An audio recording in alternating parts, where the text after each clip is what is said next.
कार्यकर्ताओं पर क्यों? आप खुद देखिए कि अभी महागठबंधन की सरकार नहीं बनी है, तेजस्वी यादव जी मुख्यमंत्री नहीं बने हैं, तब इस तरह से माननीय प्रधानमंत्री जी की स्वर्गवासी माता जी को वोटर अधिकार यात्रा के मंच से अपशब्द कहे जा रहे हैं, गाली दी जा रही है। जब ये सत्ता में आ जाएंगे तब क्या करेंगे? और यह गाली गलौज करना, मारपीट करना इनका जंगल राज का संस्कृति और इतिहास रहा है। 2024 लोकसभा चुनाव के समय भी जमुई के एक सभा में जहां पर तेजस्वी यादव और महिला प्रत्याशी खुद मौजूद थी, तब हमारे नेता चिराग पासवान जी की माता जी के लिए अपशब्द कहे गए थे। इसीलिए ये लोग लगातार जिस तरह से जनता में भ्रम जाल फैलाते हैं, और जब इनका भ्रम जाल जनता में नहीं चल पाता है तो गाली गलौज पर उतर आते हैं। जंगल राज के नेताओं से राजनीतिक शुचिता की अपेक्षा करना ही बेईमानी है। बिल्कुल बातचीत चल रही है, लेकिन अभी कोई भी खबर जो चल रही है सूत्र के हवाले से कि बातचीत पूरी हो गई है और सीटों का बंटवारा हो गया है, ये गलत खबर है, ये कहीं से सही नहीं है। बातचीत चल रही है और मुझे लगता है कि जब पांचों दल सीट बंटवारे पर अपनी सहमति दे देंगे तो इसकी जानकारी भी हम लोग आपको उपलब्ध करा देंगे।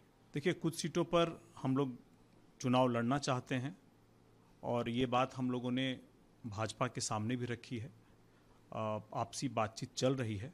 जब तक ये बातचीत हमारे अंदर पूरी नहीं हो जाती है और आप सारे के सारे पांचों दलों की आपसी सहमति नहीं बन जाती है, तब तक मुझे लगता है कि इस बारे में और भी कोई जानकारी दे पाना संभव नहीं होगा।